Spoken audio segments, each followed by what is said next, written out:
Hello, I'm Ivan, the chatty uncle. Today I'm sharing tips for tackling family friction. Imagine a family that appears peaceful on the surface, but is actually rife with undercurrents.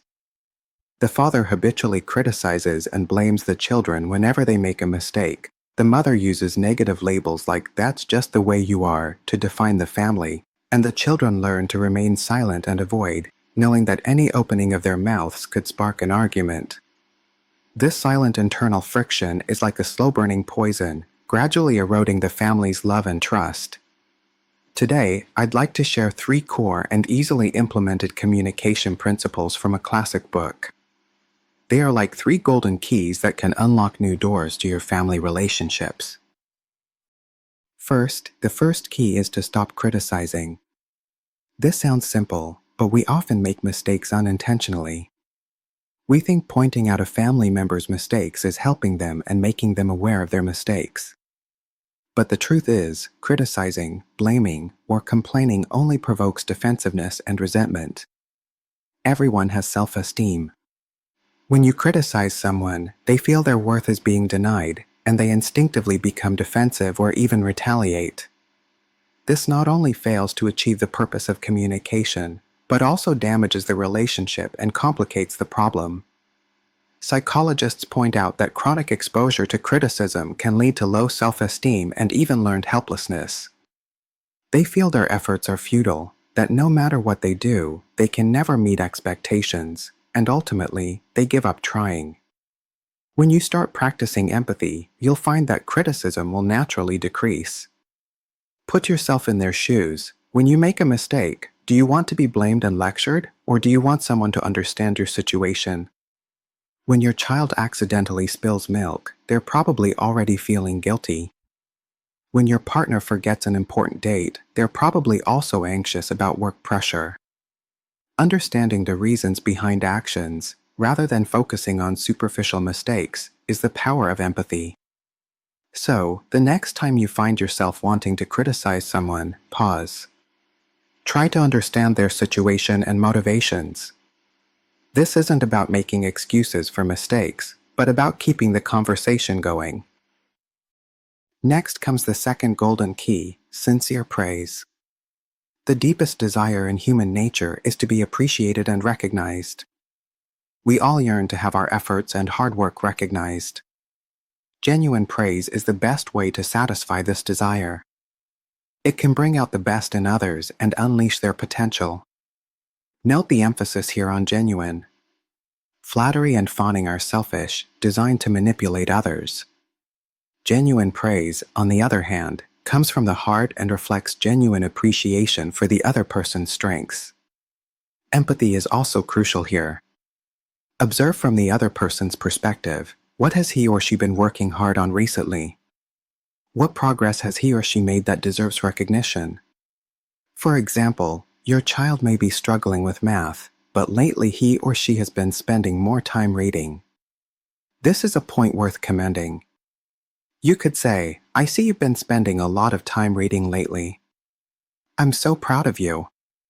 This statement not only acknowledges their efforts, but also conveys your care and concern. Start practicing with small things, such as praising a colleague for a well-written presentation, acknowledging your child's small academic progress, or thanking your family for all they do for you. When you sincerely praise others, you'll find that you not only make them happy, but you'll also become happier. This reminds me of a passage in Colossians 3 verse 15, "And let the peace of Christ, to which indeed you were called in one body, rule in your hearts, and be thankful." When we appreciate others with a grateful heart, the peace of Christ will fill our hearts. Finally, the third key is to develop a genuine interest in others. Many people in social situations focus on how to get others interested in them. However, Carnegie offers a counter-truth. You will make more friends in 2 months by being genuinely interested in others than you will in 2 years by trying to get others interested in you. When you are willing to put aside your ego and listen attentively to others, you make them feel seen and valued. This isn't just about listening, it's about genuinely wanting to understand their thoughts, their stories, and their passions. This is also a form of empathy. When you take a genuine interest in someone, you put your heart into their shoes and feel their feelings. This focused listening makes them feel safe and respected because you're not waiting to speak, but to understand. This deep connection is irreplaceable by any skill.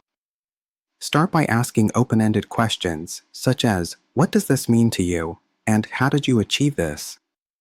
When you show genuine interest, people are more willing to open up to you, fostering a deeper connection. The Bible also emphasizes this point.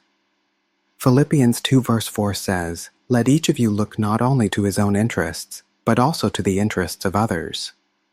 This is the best example of a genuine interest in others. I'd like to share a true story with you. There was once a family whose relationship had reached a freezing point due to long-term internal friction. The father and son barely spoke, and the mother was caught in the middle, exhausted. One day, the father attended a seminar and decided to start by stopping criticism. When his son received a poor test score, he didn't criticize him as usual. Instead, he gently patted his son on the shoulder and asked, "Did you try your best?" The son looked up in surprise, and the father continued, "Dad sees your effort." A few weeks later, the father began practicing genuine praise. He discovered his son's talent for drawing, so he bought him a set of supplies and sincerely praised his work. A glimmer of confidence gradually ignited in his son's eyes. Finally, the father began to take a genuine interest in his son's life. He would proactively ask about his son's school life and listen to his stories about his games, rather than just asking about his grades. 3 months later, the family atmosphere had completely changed. They began cooking and watching movies together, and laughter once again filled the house. This story reminds us that a change in one person can transform an entire family. To summarize, today we shared Carnegie's 3 golden keys. Stop criticizing. Blame only makes others defensive. Genuinely praise. Use concrete affirmations to awaken the best in others. Take a genuine interest in others. Let go of your ego and make others feel seen and valued, thereby building a deeper connection. These principles may seem simple, but they require deliberate practice in our daily lives.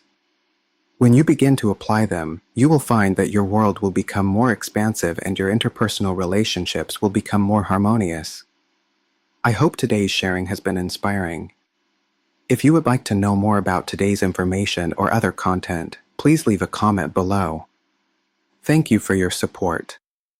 I hope you will subscribe, enable notifications, and share to support the continuation of this channel. To learn more, you can also visit my Patreon.